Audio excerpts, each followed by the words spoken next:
to create awareness amongst the practicing pediatricians. So this is actually a dream come true, because we wanted IAP to take forward all these uh, unique disorders and bring it to the society, to the community level pediatricians, and I'm thankful for that also. My topic for today is Down syndrome diagnosis, management, and prevention. I'll be dealing about the genetic aspects, the preventive aspects of Down syndrome. Management part obviously will be taken care of my dear colleague Dr. Srinivas. So next 20-30 minutes we'll be dealing with this. So history of Down syndrome, many scientists, many clinicians recognized similar characteristics of a syndrome in many patients till 1866, but nobody has named it or brought everything together. In 1866, John Langdon Down, an English physician, father of Down syndrome, name came again after him, described the condition as a distinct and separate entity. So this happened in 1866, and you see in 1959 it was again Jerome Lejeune, he identified this as a chromosomal condition. So between the clinical phenotype and the genotype, it took several years. And in 2000, many scientists team, they identified that all the phenotypic changes are due to the extra genes which has gone into the chromosome 21, and they mapped all these genes. So an extra chromosome sitting in the 21st locus causing all the phenotypic changes, and this extra chromosome contains 300 and odd genes which are responsible for the abnormality we see.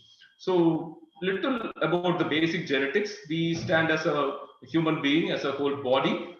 When we break this body down into organ, tissue, cells, inside the cells there are nucleus, there is a nucleus, and in this nucleus there are 23 pairs of chromosomes. So 23 pairs, 23 from the father and 23 from the mother. Inside these 23 pairs of chromosomes, there are 23,000 pairs of genes. So literally each chromosome may contain hundreds to thousands of genes. So what does that trisomy 21 mean is extra chromosome with extra genetic material, extra genes inside it. So human cells, 46 chromosomes, 22 pairs of autosomes and 2 pairs of sex chromosomes. Chromosome number and structure are the abnormalities we usually find in the chromosomal abnormality. So this Down syndrome can have a numerical aberration or a structural aberration. So what we usually see is the numerical aberration, that is the common one. This is called aneuploidy. When you count, there will be 47 chromosomes, and you can see an extra chromosome sitting here in 21st locus. This is the third chromosome causing trisomy 21. So this is the commonest one. What are all other structural abnormalities in any chromosomal condition is deletions, duplications, inversions, translocations, addition. All these, when you count the number of chromosomes, it will be normal. It will look like 46, but there may be a little bit of deletion. There may be a small duplication. There may be a region, maybe inverted. So it may be joined together as a ring chromosome. These are regular structural rearrangements. But as far as Down syndrome is concerned, one structural rearrangement which is most important is the translocation. So first one is pure trisomy. This is numerical. When you number, there is an extra chromosome. When you see here, there is a structural abnormality. This is called translocation. And but what we see in our clinical practice is this little child who's very friendly, who come to us for opinion, and once they walk into the room, we make a gesture recognition. Oh, this child has features suggestive of Down syndrome. But again, this is just the phenotype. We need to look into the genotype. What will be the genotype then? So it can be either non-disjunction, that is pure numerical trisomy 21, or translocation, or mosaicism. All three can be possible in this one child. So seeing this child, it is phenotypic recognition, and you are making a genetic diagnosis by regular karyotyping analysis. So this is called pure trisomy 21, numerical abnormality. When you count 1, 2, 3, 4, you can see 47 chromosomes, and 21 locus, there are 3 chromosomes. This is the commonest one causing Down syndrome, and it accounts for about 95% of the children with Down syndrome. So this happens accidentally during non-disjunction. So there is the extra chromosome which comes during meiosis. It travels through to the embryo from usually through the ovum. What we expect to make it simple, I'll tell you that we in nucleus we have 46 chromosome, but the sperm and ovum contains only 23 and 23. This 46 has to divide into 23, and each number one should first chromosome there should be a representation, second chromosome there should be a representation, but only one representation should be there. Accidentally in non-disjunction there is two representations from the 21st locus from one parent, usually from the mother. This happens accidentally. So the next set of, this is about the pure trisomy 21. It happens accidentally, numerical abnormality 47, and 21st region, if you see, there will be 1, 2, 3, simple one. But again, when you see, look here, if you count the chromosome number, it will look like 46. There will not be extra chromosome in 21st locus. But this child has all the phenotypic features of Down syndrome. How is it possible? Because if you carefully look here, this 21 chromosome, which is an extra piece, is not sitting in the 21st locus, it is sitting attached to the 14th chromosome. This is called translocation, translocated. Extra chromosome is sitting on 14th chromosome. So this causes all the phenotypic abnormality. But again, when you do the karyotyping report will come like this. So what is the importance? Once you see this translocation in a Down syndrome child, we have to do a parental chromosomal analysis. If you see this parent's chromosomal assessment, you can see that in 21st locus there is only one chromosome. Where is the other chromosome sitting? It is sitting in over 14th chromosome. So this parent XY is a male. He is a carrier 21 over 14 chromosomal translocation. This 21 is sitting in 14. He is balanced because there is no increase in genetic material, increase in chromosomes. If you count 21 chromosomes, there is only 2. And if you count 14, it is only 2. But when he gives to the offspring, it will become trisomy 21, 14, 21 translocation. So here again, if you count, what will you see? If you count, it will look like 46 chromosomes only. But again, there is a abnormality where 21 chromosome, the third piece is sitting over another 21 chromosome. This is called 21-21 trisomy. So this is again another translocation. And how will the parent's karyotype look? It will look like this. If you count, it will look like 45, but there is a 21st chromosome which is sitting on the same 21st chromosome itself, two numbers but sitting attached. So this again, there is a chance that the baby can have a translocation. So mosaicism means two different types of cells, either normal set of chromosomes or a set of trisomy 21. So this mosaicism again carries clinical importance because the variation in the presentation. The percentage of mosaicism is not an accurate predictor of outcome. This is what I want to convey, because when we think about mosaicism, we always think the child is going to perform little better.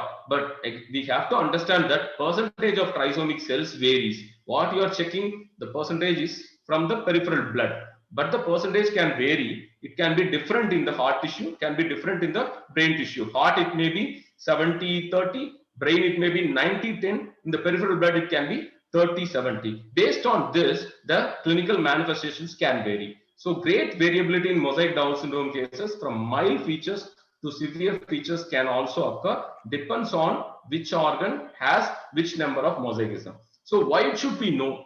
I've already diagnosed Down syndrome. Why should I do the genotype? Once you do the genotype only, we can assess the recurrence risk in the next pregnancy. After all, we want the family to have a normal baby in the next pregnancy at least. So after the first child with trisomy 21, this is pure trisomy 21, the recurrence risk is very, very low. That is less than 1%.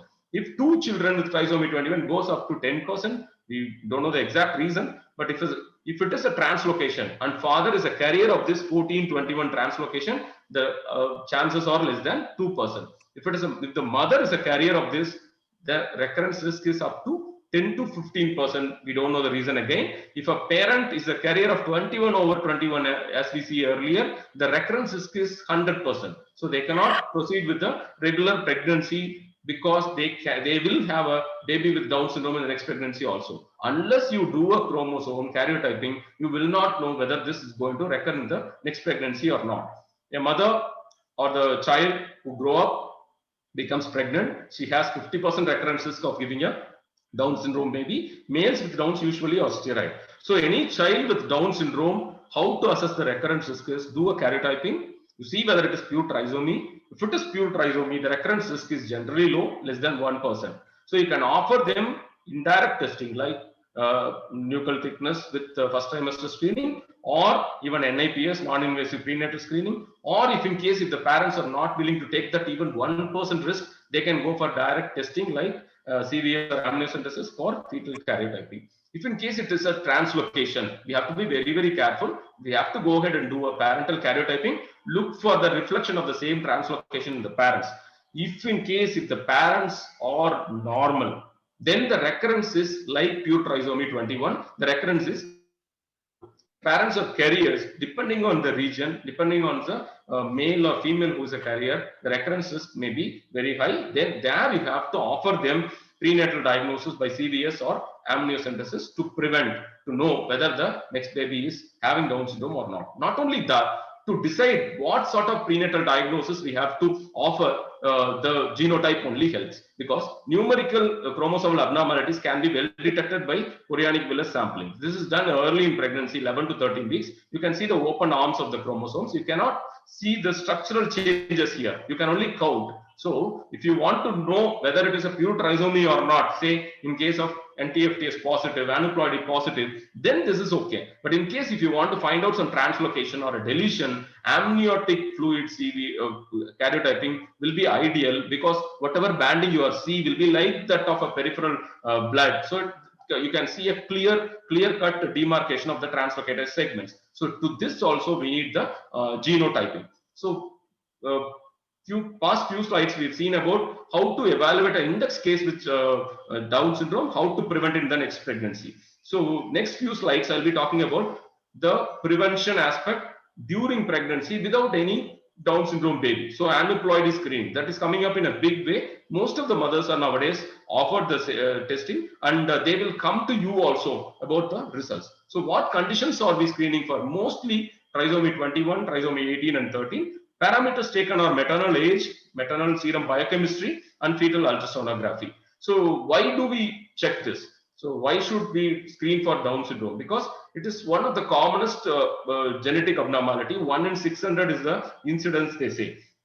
And most of these babies have relatively difficult issues like heart defects, gastrointestinal abnormalities, and little difficult to rear these children up. They have a low performance scale. So because of that, antenatally this detection is being offered to these families. Testing options, diagnostic testing, 100% foolproof testing is your fetal karyotyping only. But for that, you cannot go ahead and do amniocentesis or CVS for all the 600 women to pick up one Down syndrome. So we need to select women who are at high risk. So hence the screening is needed. So Down syndrome is a phenotypic surprise. It may not give all the ultrasound findings there. It can remain silent with the best sonographic scans, because it may not have any structural cardiac disease. It will remain silent and then present as a phenotypic surprise. So that is one reason it is a commonest abnormality, and there are some validated biochemical markers which directly reflect the risk for Down syndrome.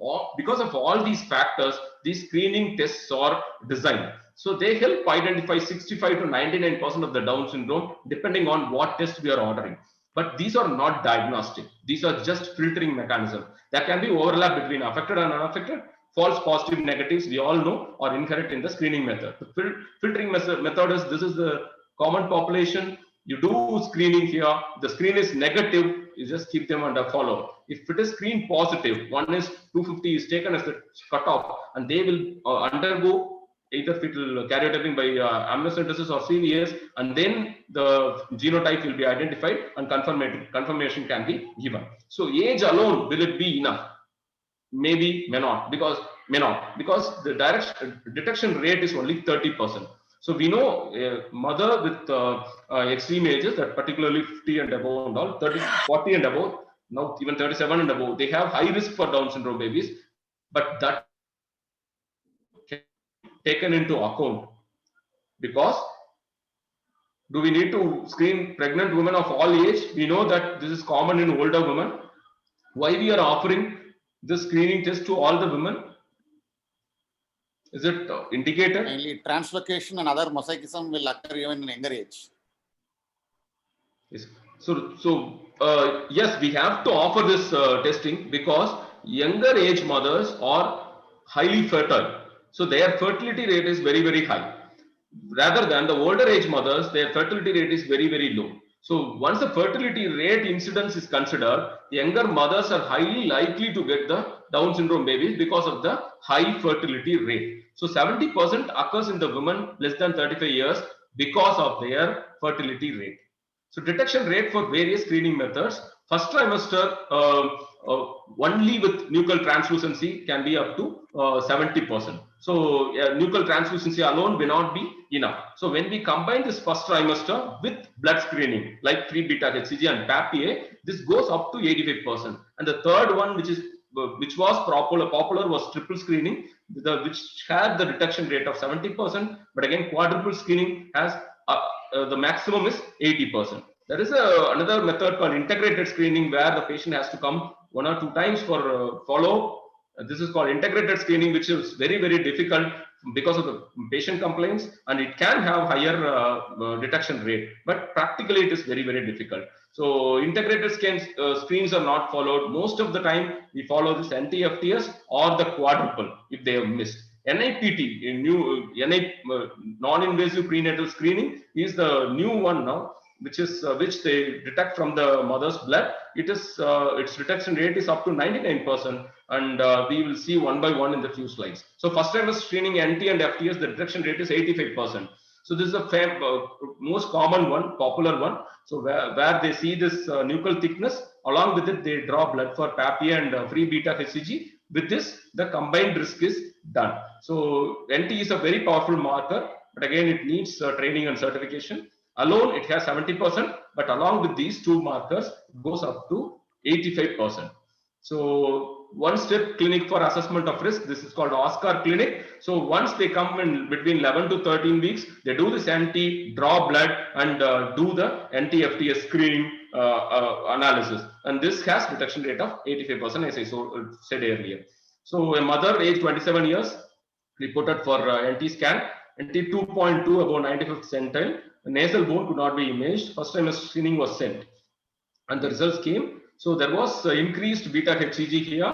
So NT was also little on the higher side. PAPPA is okay, but these things pushed that mother into high risk category. One is 27. What does this mean? It doesn't mean she's been diagnosed as Down syndrome, having Down syndrome. The risk is 1 is 27. That means even 26 babies can be normal inside. So we need to go ahead and do a confirmatory test.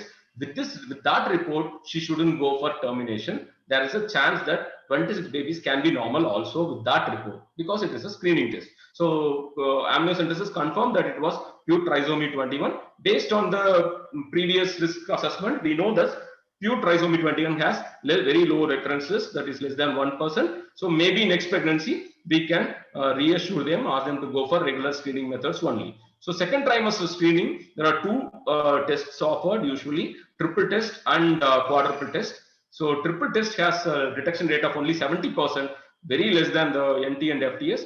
Quadruple test up to 80%, but not also. If they have missed the NT FTS, then the best test to offer in the second trimester would be quadruple testing. The third one, the next one I was telling was the cell-free DNA, non-invasive prenatal screening. It evaluates the fetal DNA in the maternal blood. So the percentage of the DNA varies, and usually we start from 10 weeks onwards, the mother will be eligible for this testing. Then only the amount of DNA will be adequate, and the detection rate is up to 99%. Because we are not looking into the direct cells of fetus, we are extracting it from the mother. So it is again a screening test, has detection rate of 99% for Down syndrome. But again, once you've done this testing, doesn't mean we made a diagnosis. If it is positive, again, it is a screening test only. It has to be confirmed by procedures like amniocentesis or CVS and do the fetal karyotyping. So limitations of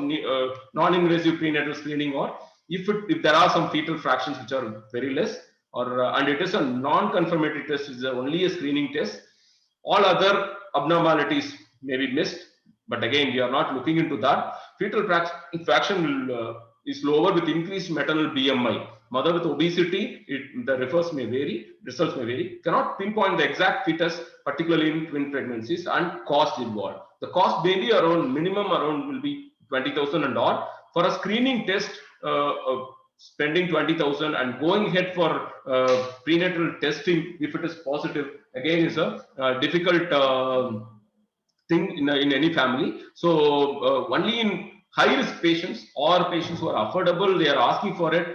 This is ordered straight away, like elderly mothers, or in case of previous Down syndrome, less than 1%, they don't want to take the risk and also don't want to go for invasive procedure. This can be offered to them. So putting together, NIPS has highest detection rate, 99%. Next comes your NTFTS, that is nuchal thickness, and PAPA 3 beta HCG, 85%. Quadruple screening, 80%. Triple is lowest one. All that screen positive are not Downs. That is what is very, very important. If risk is 1 in 50, remember there is a chance of 49 normal babies inside. So detection rate differs, and we prefer NTFTFs in high risk cases, affordable families. But again, the next best thing which is affordable, easily used in general population would be NTFTS done in 11 to 13 weeks. Okay, now we have finished our screening. We are relaxed. Not like that. So after that, they will do a scan. That will be at 16 weeks and another scan at 20 weeks. Then something will pop up. These are called ultrasound soft markers. So they'll come to you with the results. So although all your screening results are negative, something will pop up from the ultrasound, like intracardiac echogenic focus, ventriculomegaly, nuchal fold increase, echogenic ball, or mild hydronephrosis, humerus, short femur, URSA, absent hypoplastic nasal bone. So all these can come to surface in future scans, ultrasounds. And then we have to understand that these are not major structural abnormalities. Most of the time, the families will be worried if there is a hypoplastic nasal bone, they will be worried whether the colonic mook varuma varada. So that sort of understanding only the families will have. But we know what exactly it is. It is not a major structural abnormality which is going to affect the prognosis of the baby. But again, it can have a clue inherently. They are often associated with chromosomal aneuploidies. It can be a variant also. They may present in normal fetus. So multiplicity of the soft markers increases the risk definitely. There should be, and there is varying sensitivity for detecting aneuploidy depending on the soft marker. Markers, but can make our life very hard. So because of diagnostic ambiguities, confusion, uncertainty, you are put into and the family is put into too much information with too little knowledge what is going into. So difficulty in interpretation, communication to the parents, their anxiety and stress, you ultimately get into stress because they will want an yes or no answer. That will be the question they'll ask. So we cannot say directly all these. We have to take science help. So we have to explain them that this significance, we have to recheck, we have to do reassessment, and then only find out. It can be present in the normal babies also. So prior screening will be taken into account, and what we have to do is we have to do a risk reassessment. That is background risk, whatever we have got from the NTFTS or your quadruple screening, with the factors derived from the from your ultrasound, likelihood ratios. All these can be recalculated. There are softwares, commercial labs can do that. Sometimes we can sit and do also. So the implications of soft markers: detection of one marker, look for other markers. Nasal bone and nuchal fold, they are strong isolated markers. Short humerus echogenic bubble, modest, and isolated intracardiac foci, pilot cases, or little lower sensitivity. Multiple markers are strong predictors. So no markers on scan again can reassure us also. You can see here, a hypoplastic nasal bone has the highest likelihood ratio, that is up to 7. So ventriculomegaly is around 4, like that nuchal fold is 4, like that. All the, depending on the marker, the likelihood ratios also vary. So once the screen is positive for Down syndrome, testing options, obviously we have to go for confirmatory testing. If you have enough time, so 11 to 13, you're doing a NTFTS at 11 weeks, the results come by 12 to 13 weeks, you can do CVS at 11 to 13 weeks. But if you have missed that period, then amniocentesis at 16 to 18 weeks, you can do the fetal karyotyping with enough time in hand. You get the results by either 17 weeks or 20 weeks, depending on CVS or amniocentesis. Before 20 weeks, you will be able to tell them what exactly is happening inside. So failures relatively common. This is relatively simple. This is regarding the CVS and amnio, but don't worry about that. Timing, you do CVS or amnio depending on the time of the pregnancy. If in case you are finding out an abnormality, soft marker, you are doing a re-risk stratification and you are finding out they are at risk at 19 weeks, then you don't have enough time, because karyotyping will take at least 3 weeks or so to get the results. So that time, rapid test like FISH or PCR can help. It can detect aneuploidies in 13, 18, 21 and X chromosomes. So, but again, karyotyping is the gold standard, because that we want to see to know whether it is pure trisomy or translocation chromosomes. So seeing chromosomes versus reading signals is the difference. FISH is about reading signals, and seeing chromosomes, all the 46 sets, you can see and identify what exactly the abnormality is. So what next? Once you have identified an aneuploidy, it has been confirmed that fetus has a Down syndrome. So what to do? Weeks of gestation plays a role here. You are identifying that well before 20 weeks. Then legally, according to PCPNDT Act, you have an option of termination. But again, this has to be taken by the family only. So give all the information regarding the nature of the disorder. So tell them what exactly it is, what are all the implications, what Down syndrome mean, how the child is going to behave. Informed decision making. Give all the informations. Let them take the decisions. Don't direct them towards a decision, because that is not our job. It is their responsibility. Respect their preferences. I can tell you my experience. Few of the mothers have opted to continue of knowing that the babies had Down syndrome. They just wanted to know whether the baby doesn't have any major cardiac abnormality. So that alone they wanted to rule out, and they continued the pregnancy because they were suffering with the stigma of infertility for a long time. So this is a precious baby. I want to continue whatever it is, let it be. So again, we try to tell them, we try to put them to the Down Syndrome Association. They can go see these children. They can talk to the families with Down syndrome children. Then they can take decisions whether to continue or not. So multiple recurrences in case of translocations. There are other options like donor program or pre-implantation genetic diagnosis taken up in special situations. So this is about the genetics, preventive opportunities, and aneuploidy screening. I'll inform this one also. We have a multi-specialty camp tomorrow for Down syndrome children. It is a free camp conducted in KMCH Medical College from 10 to 1 p.m. If you have any family with Down syndrome, you can refer them to us. And thank you so much for the patient listening. If there's any question, I'll take it. Thanks a lot. Thank you, Dr. Pradeep, for that elaborate presentation on genetic aspect of Down syndrome. Any questions from the viewers? Okay. If there are no more questions, we'll move on to the next topic. The next topic will be by Dr. Srinivasa Raghavan. He is an assistant professor in the Department of Developmental Pediatrics at Christian Medical College, Vellore, and his areas of interest include developmental pediatrics, child nutrition, pediatric neurology, and medical education. He is a passionate medical teacher and is involved in undergraduate and postgraduate teaching for the last 10 years. And he has more than 30 publications to his name, and is a co-editor of students' favorite textbook, Scott's Pediatrics 4th edition. And Dr. Srinivas will be speaking on Down syndrome from disabled to enabled, practical follow-up of a child with Down syndrome. Over to you, Dr. Srinivas. Thank you, ma'am. I thank IAP Coimbatore for this opportunity. Can you all hear me? Yes, you can be heard. Yes, yes. Yes, yes. Are you able to see my slides? Yes. Yes. Slideshow, please. Yes, sir. So today we're going to talk about a practical follow-up of a child with Down syndrome. Dr. Pradeep has elaborated as to how to arrive at a diagnosis and prenatally how we can counsel this family and help this family in taking decision. But after a child is born, and what to do? So first, I'd like to acknowledge my department, my unit professors, Dr. Samuel Philip and Dr. Beena, who have been my mentors, and my compassionate, knowledgeable, and wonderful department colleagues who have taught me all these, and all the lovely children and their families who motivate me to learn further to help them.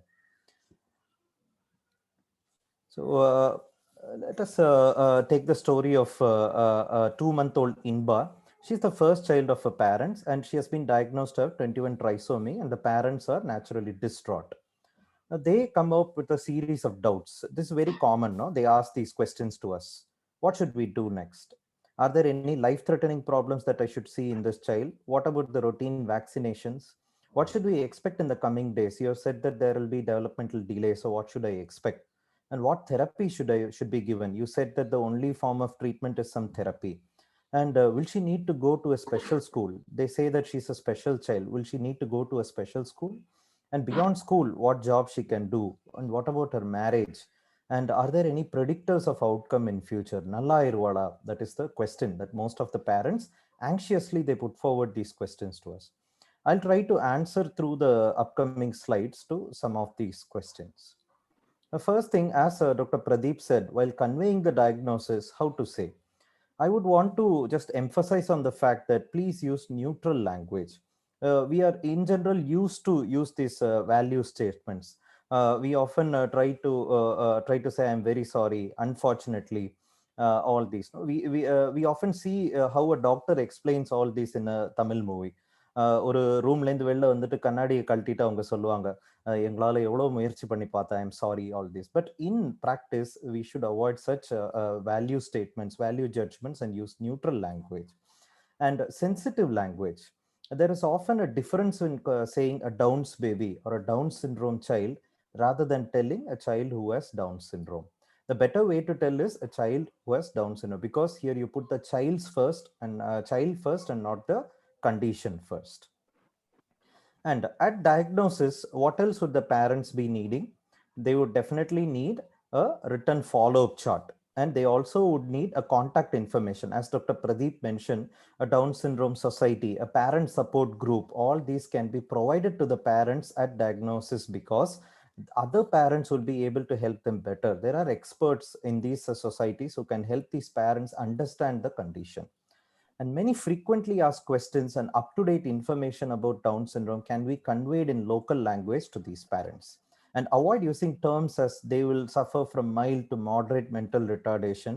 Rather, we can talk about what quality of life is expected for a child with Down syndrome.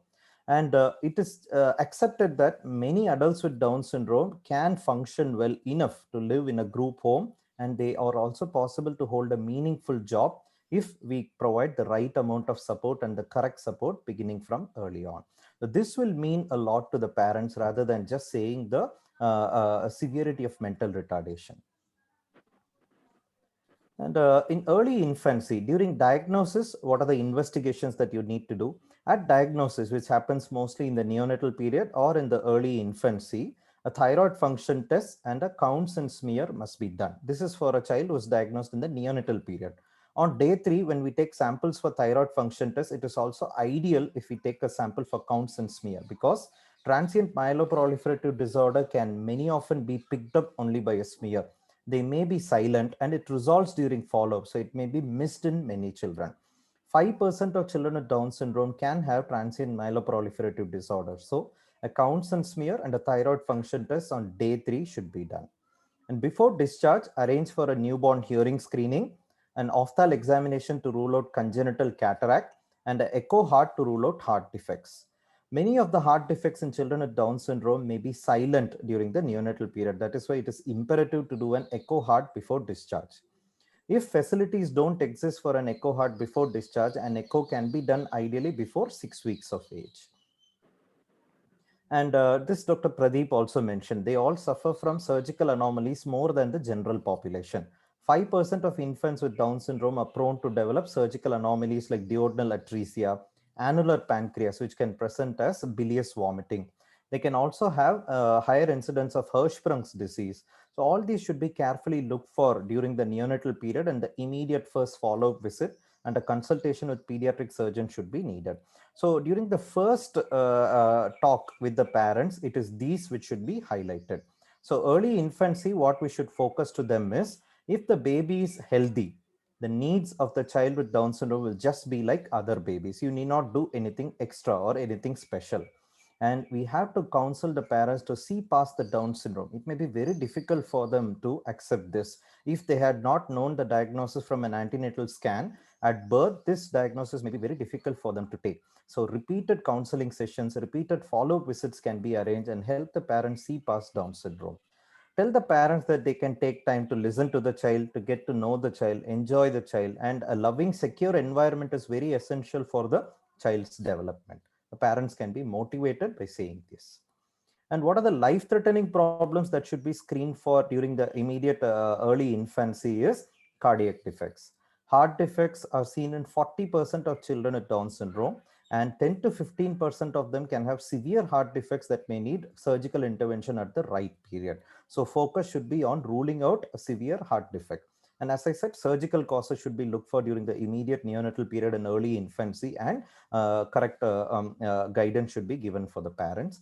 And respiratory infections are very common in children within the first 5 years of life. So counsel these parents for pneumococcal vaccination, motivate them to get an influenza vaccine done at 6 months completed, and counsel them regarding danger signs of pneumonia when they should seek immediate medical advice. So anticipatory guidance for a neonate or a young infant with Down syndrome should be focused on these things. Do an echo. What are the symptoms of surgical causes, and how to recognize pneumonia, and how they can prevent some pneumonia by vaccination. This should be the anticipatory guidance for a young neonate with a Down syndrome. Now, what do we expect in the early years? We often say they are prone for developmental delays. Now, in general, compared to typically developing children, children with Down syndrome develop gross motor milestones, fine motor milestone, and language milestone roughly twice the usual age. That's the thumb rule. What is the normal age of attainment? Compared to that, they may attain it at twice later. That is the thumb rule that we do. For example, a child typically walks alone by 12 months of age, whereas a child with Down syndrome can walk alone by two years of age, which may be normal for a child with Down syndrome. So you can remember as roughly twice the usual age, gross motor milestone is still within normal limits. When parents come anxiously at around 18 months saying, then you can say, see, children with Down syndrome can attain some of the milestones at a delayed pace. It is still within normal limits. Don't worry. Continue to stimulate the child to walk. We will follow up at 2 years of age. Fine motor milestone, again, the same thumb rule, roughly twice the usual age. For example, a typically developing child can copy a circle at around 3 years of age, whereas a child with Down syndrome will be able to do it at 4 years and beyond.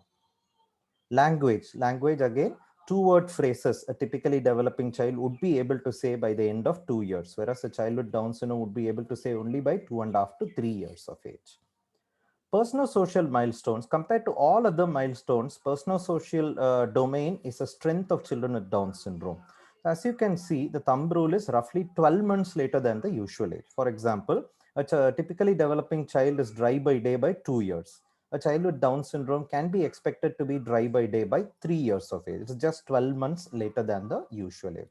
So these are the various developmental milestones, thumb rule that you have to follow up to say if the milestones are delayed or not. Any delay beyond the expected age should be carefully notified to the parents, and appropriate guidance should be given. And coming on to self-help and other social skills, by 5 to 8 years, most of them will attain self-unassisted dressing, and they are dry by night by around 10 to 14 years of age. They can cook a small meal and make tea by 11 to 14 years, and they can make small purchases, count money by 11 to 14 years of age. So they can attain functionally independent living in their immediate environment by around 11 to 15 years of age. With minimal assistance, they'll be able to move around their immediate locality by around 11 to 14 years of age. Now, what are some medical problems and how do we follow up these children? What is the care plan for follow-up? Annual health supervision is mandatory for children with Down syndrome. This has to be reinforced to the parents. Apart from your usual visits during illness and apart from your vaccination visits, there is an annual health supervision visit that is mandatory for these children so that we can screen for some of the health problems and incorporate certain corrective measures at an earlier stage. The first and foremost among them is growth monitoring. Down syndrome specific growth charts are ideal, but they're not available for children in India. So we can use the IAP WHO growth chart. And obesity prevention is very key. After 24 months of age, that is beyond 2 years of age, motivate the parents to encourage good physical exercise. Half an hour of intense to moderate physical activity for a child, and appropriate diet plan should be given for these children in an aim to prevent obesity. Obesity is very common in children with Down syndrome if we don't focus on these aspects. If you notice that during follow-up, there occurs a growth faltering, that is the height velocity is slowing down, and definitely you should screen for hypothyroidism and celiac disease in these children. These are some indicators of hypothyroidism and celiac disease, which may otherwise be subclinical. And hearing, 80% of children with Down syndrome experience at least a mild form of hearing loss. I'm saying at least. So 80% is quite a huge number. So what is very, very important is hearing screening for these children. It is recommended that every 6 monthly, these children should have a hearing evaluation, and otoacoustic emission screening should be done mandatorily for these children up to 5 years of age. Why so frequently till 5 years? Because in this age group, they develop frequent middle ear infections. They're more prone for middle ear effusions and glue ear during this period. And after 5 years, it is recommended annually. If every 6 monthly is not practical, then at least annually once a hearing screening must be done. Hearing loss may be mild to moderate. These children may be turning to sounds. These children may be able to talk few words, but it can result in behavioral problems. It can result in learning concerns. So it has to be screened and not relied upon only by clinical features. Vision, coming on to vision, 50 to 60% of children with Down syndrome have refractive errors. They are hyperopic, they are hypermetropic. And most of these refractive errors are manifest in the preschool age group, the active learning age group. Between 3 to 5 years of age, almost 50 to 60% of children with Down syndrome are found to have refractive errors. So it is imperative that we monitor the refraction annually till 5 years of age. At birth, you screen for cataract, and after on, every yearly you screen for refractive errors. After 5 years, you screen every 2 yearly for refractive errors. Poor visual acuity and refractive errors, if it is not corrected, can result in learning problems, can result in delayed attainment of fine motor milestones as well in these children. And many people prefer to wait and watch in children with refractive errors. That is not recommended for a child with Down syndrome. So early spectacle usage and getting the child used to spectacles is very important rather than wait and watch policy. Aggressive management of refractive errors is imperative. So what have we seen so far? Growth, hearing, and vision monitoring. Now proceeding on to hematological, they have a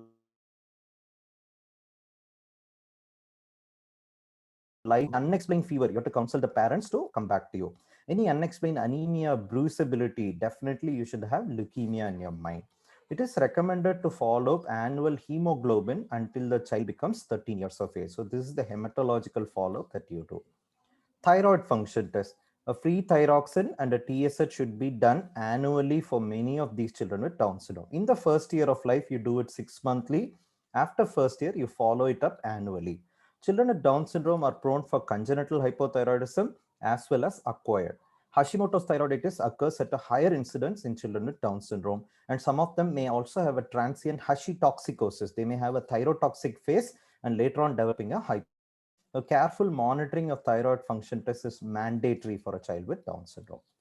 Now, if the initial echo is normal, should these children be followed up with further echo? What the guidelines say is annual cardiac follow-up clinical examination may be enough.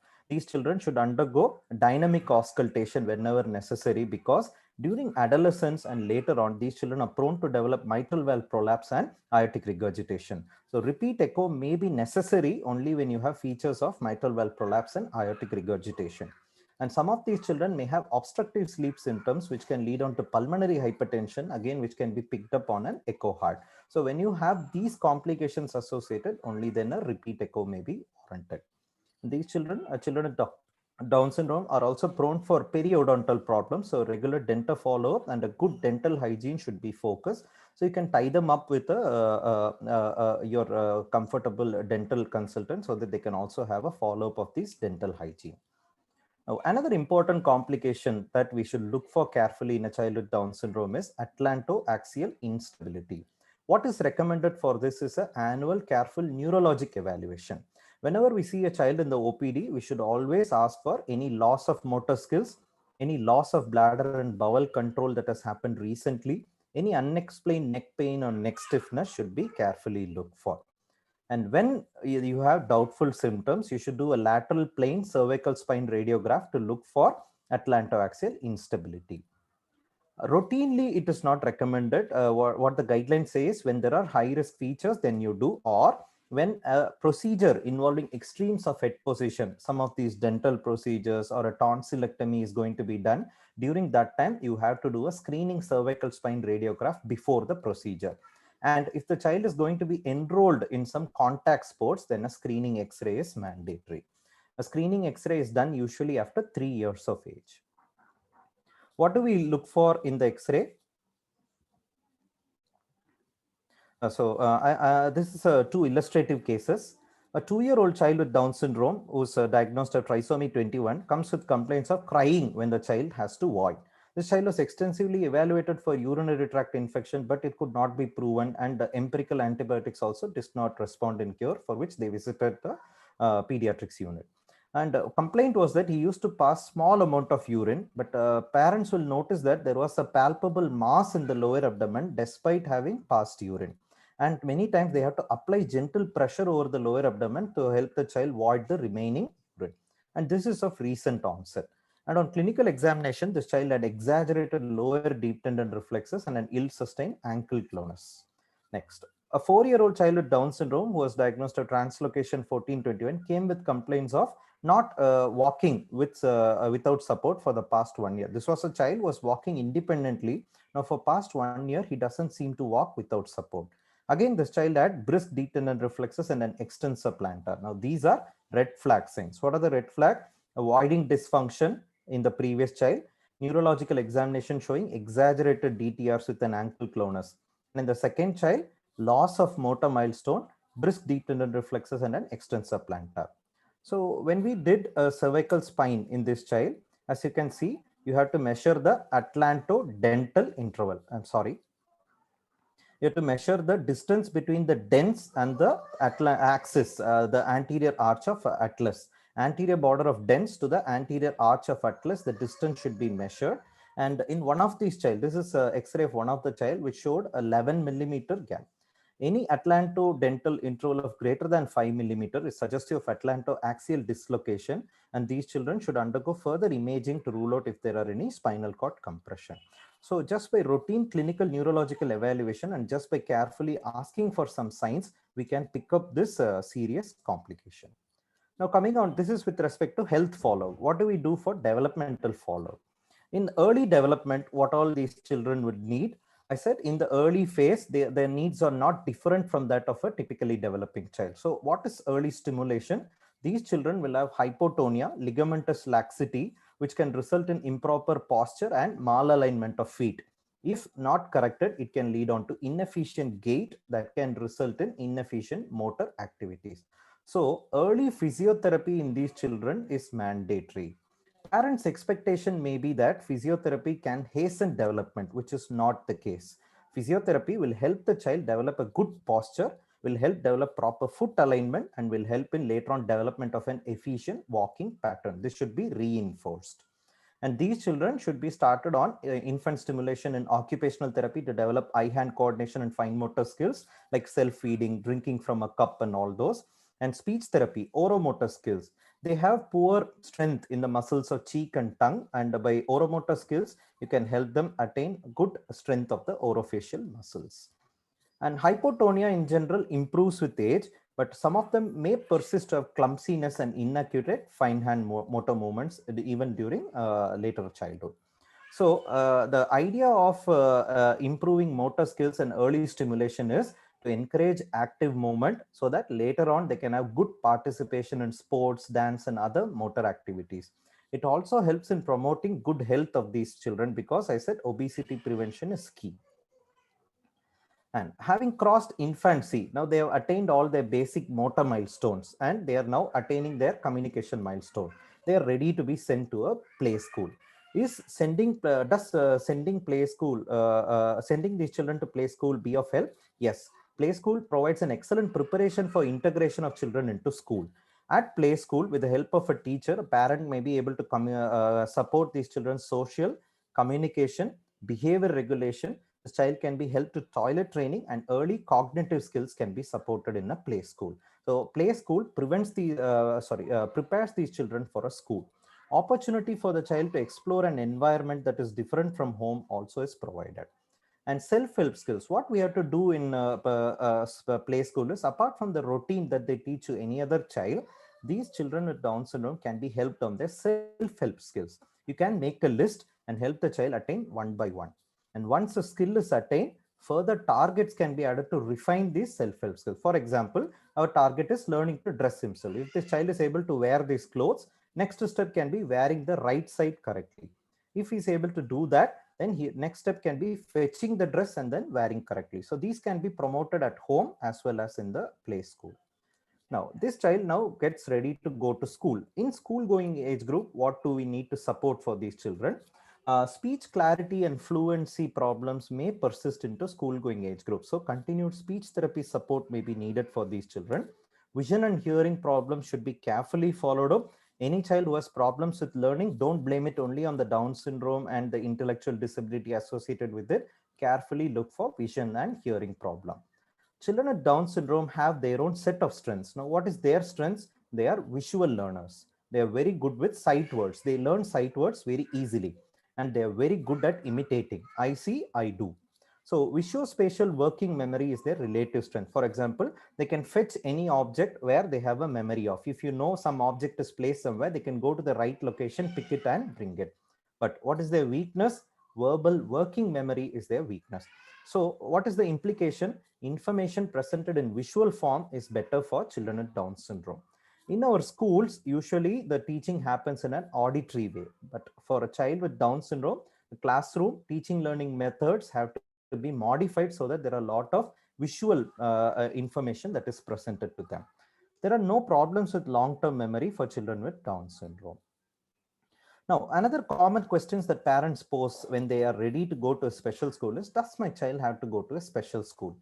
Now, there is enough research and evidence to say that majority of children with Down syndrome make the best progress when they are educated in mainstream schools. So the verdict is special schools are not necessary, but again, a lot depends on how much is the acceptance of the society. Mainstream schools with a good resource room or a trained support staff would be the best for these children, but we are a long way to go away from this ideal situation. Now, what should be the curriculum in the school for these children? Should they write the routine exams and all those? Again, necessary academic, physical, and social skills needed to lead a productive life within the community should be focused for these children. Again, in school, what happens is all the children are trained on one particular curriculum. That will not work out. Every child has individual needs. Every child's creativity should be nurtured in a school, but often schools kill creativity. That should not happen. So necessary academic, physical, and social skills should be focused for a child with Down syndrome in school so that they can lead a productive life once they're out of the school. First thing is self-care independence. In a preschool level, if self-care independence can be attained, functional academics should be focused as the next thing. And this functional academic should be motivated by training the child in pre-vocational training. Pre-vocational training can be something that is relevant to a job training, which will lead on to a meaningful employment later on. Some basic computer skills, some skills, conversational skills, so that the child can do good in a reception or a front office job. Housekeeping skills, art and craft making, all these could be taught to the child. Now, are we moving towards it in India? The recent Samagra Shiksha Yojana, that 2018-2019 of the Government of India, there is a lot of focus that is placed on integrating vocational training in schools. How it is going to be implemented, interesting days ahead. We have to watch out for it. So summarizing the therapy needs of these children: counseling, direct the parent to a parent support group, hand over a medical follow-up plan so that they know when to come back and what to do, having information on vaccinations also. Start early stimulation for a young child, focus on motor skills and interaction. Preschool age group, focus on communication, social skills, behavior regulation, self-care training. And in school age group, continue speech therapy, teach necessary academic, physical and social skills, focus on obesity prevention, and encourage the child to go into pre-vocational and vocational training so that this child also can lead a productive life in the society. Now, what happens to life after school? These are some pictures I've taken from the internet. These are from a hotel group called Lemon Tree Hotels.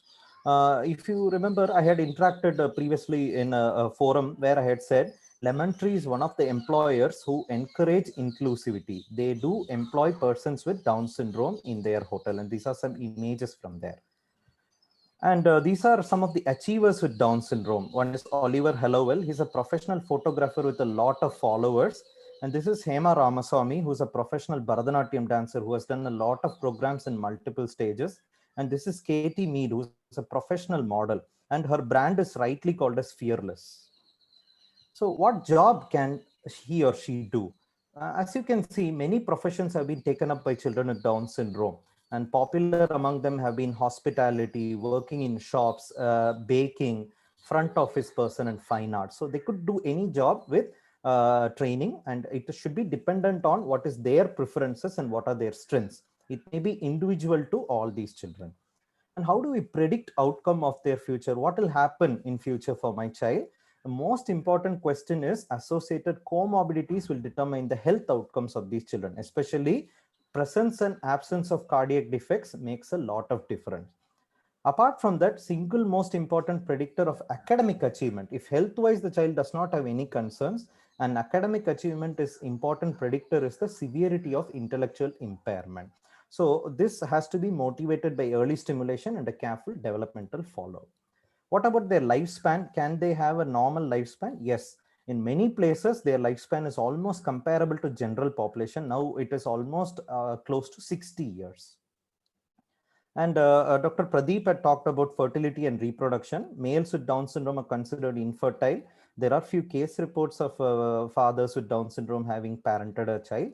And 15 to 30% of females with Down syndrome are capable of becoming pregnant, but there is a increased risk of miscarriages in them.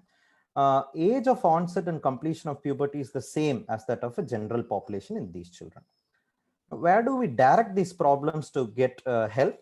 Health supervision and developmental follow-up can be done by a pediatrician if they know the follow-up protocol. Early interventions can be provided by a physiotherapist, occupational therapist, and a speech therapist.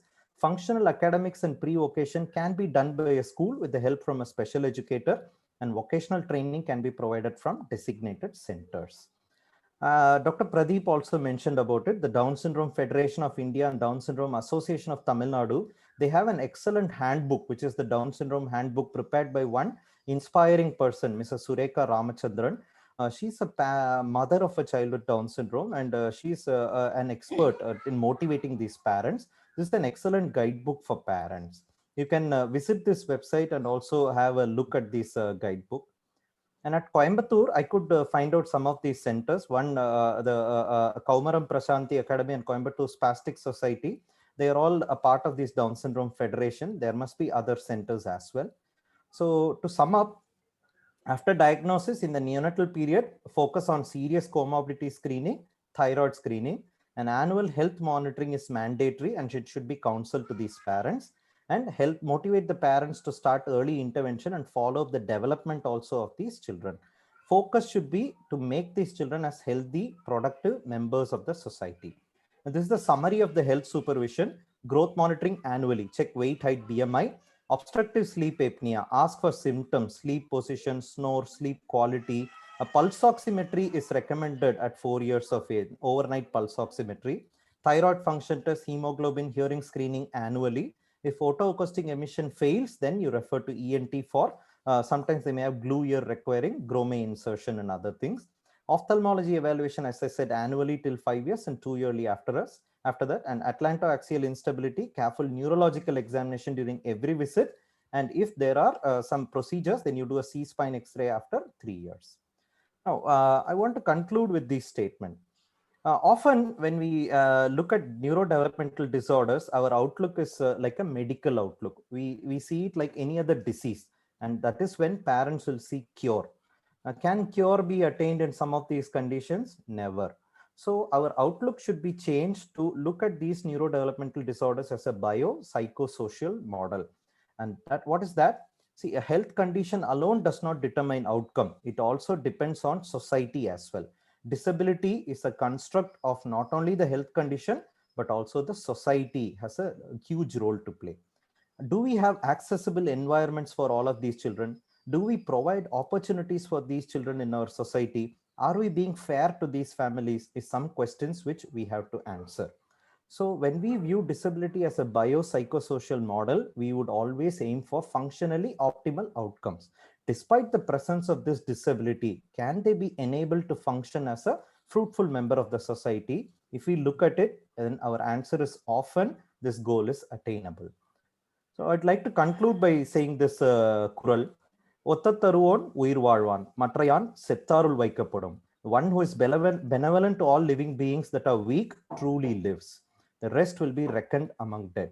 So inclusion is every human's duty, and we should take the onus upon us to motivate others also to support inclusion at various levels. So this is from a song from Mori. This is Vairamuthu's words. குறை அழகென்று கொண்டால் வாழ்க்கையில் பிழை இல்லையே, மூன்றான் பிறையினுள் முழு நிலவை தேட வேண்டாம், because பிறையும் அழகு முழு நிலவும் அழகு. And thank you for the patient listening.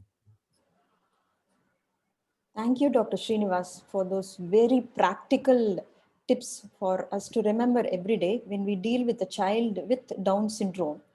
There was a question in the chat box which you have answered in your presentation itself. It was a fantastic presentation. Any more questions from the viewers? Anybody has any question? Yes, there is a question. Thanks a lot. This is from Dr. Thiru S.V. Mahadevan. Thanks a lot for the information. At what time vision needs to be checked for these children? And the second part of the question is, annual checkup needs to include all the various issues which you had addressed, or it depends on symptoms. What is the possibility of neurological disorders which can occur in future? Okay, I'll take the questions one by one. At what time vision needs to be checked for these children? Yes, at birth we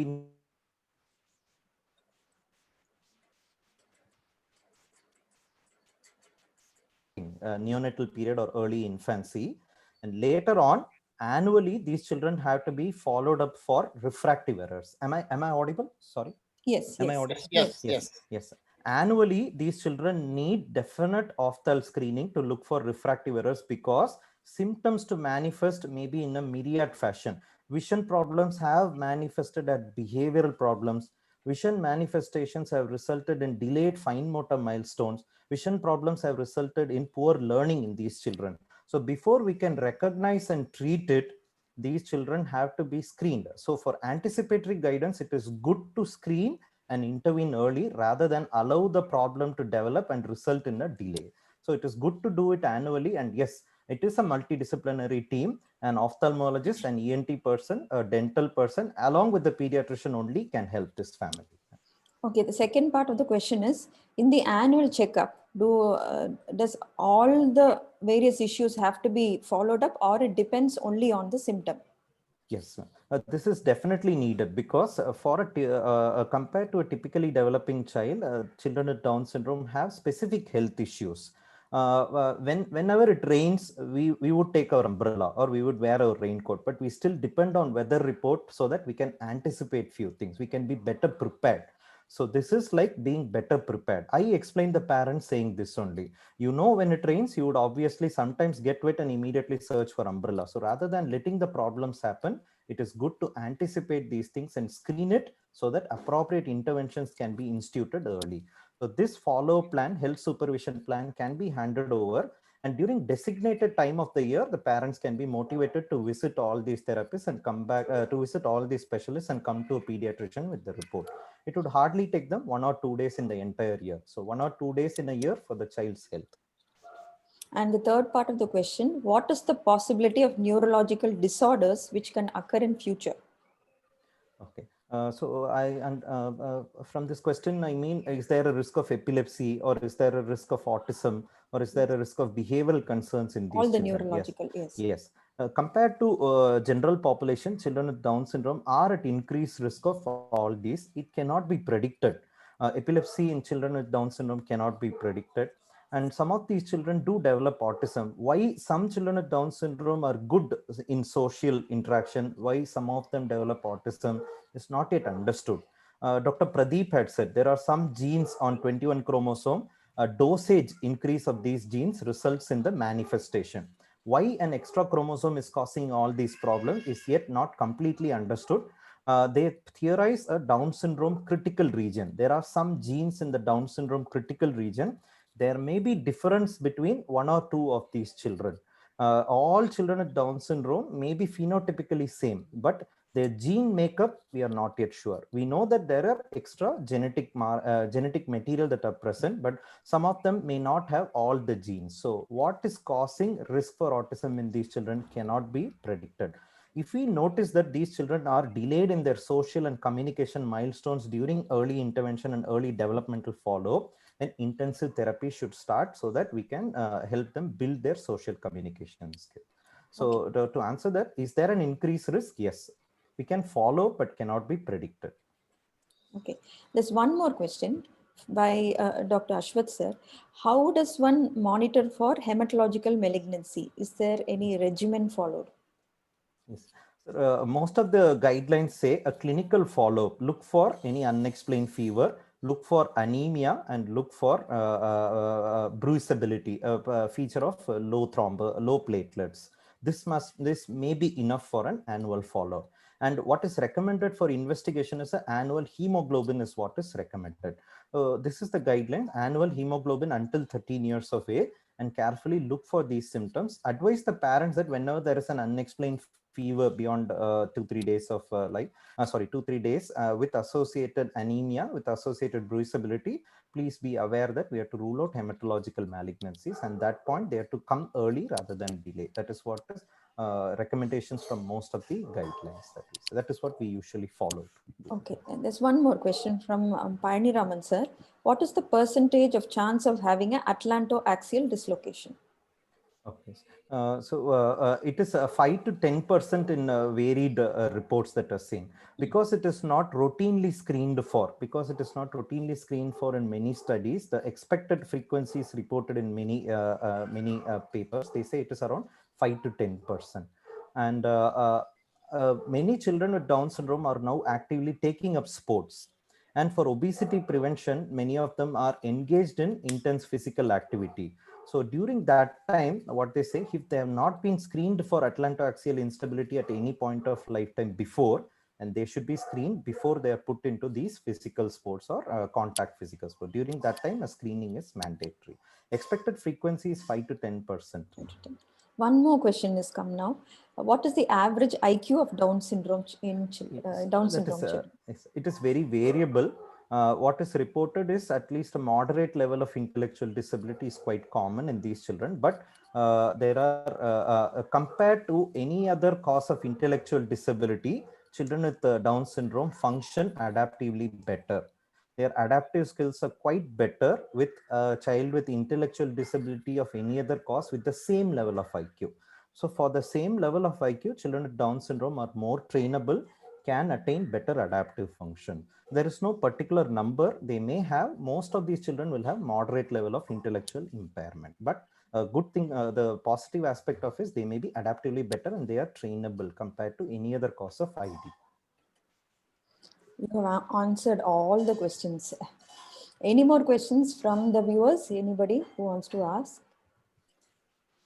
No. If there are... Yes. Dr. Raghavan, hello. for benefit of all of us, can you prepare a checklist of particularly for monitoring a Down syndrome child, health checklist in the form of checklist format, so that we can give it to the Down patient whenever they come, they bring the checklist. We can immediately every year we can get it right. Sure, sir. I can share one. Yes, sir. I can share one. The Down Syndrome Federation of India handbook for parents, Okay. and there is one that is available from the UK as well. Both of us have this table. I can share. That is the source from which I have taken as well, sir. I can share those resources to you. Okay. Thank you very much. So, Thank you. If there are no more questions, we can conclude the session. Before that, I would like to thank both the speakers for accepting to take part in this CME, and especially Dr. Srinivas Raghavan, who has to fly off tomorrow for an examination. Thank you for obliging to our request. Thanks a lot. Thank you for the opportunity, ma'am. You're most welcome. Ismail sir, would you like to say something? Yeah, I think both of them have done justice to the day, and excellent presentation. Really, those who have missed today, it's a costly miss for them. I think both have done, Pradeep and Srinivas, as usual, they rocked the show today, and excellent presentation. Kudos to them, and thanks for the IAP Coimbatore also, Fauzia, excellently done. And thank you. Thanks for all those things. Thank you, sir. Thank you, everyone. Now we conclude the session. Thank you.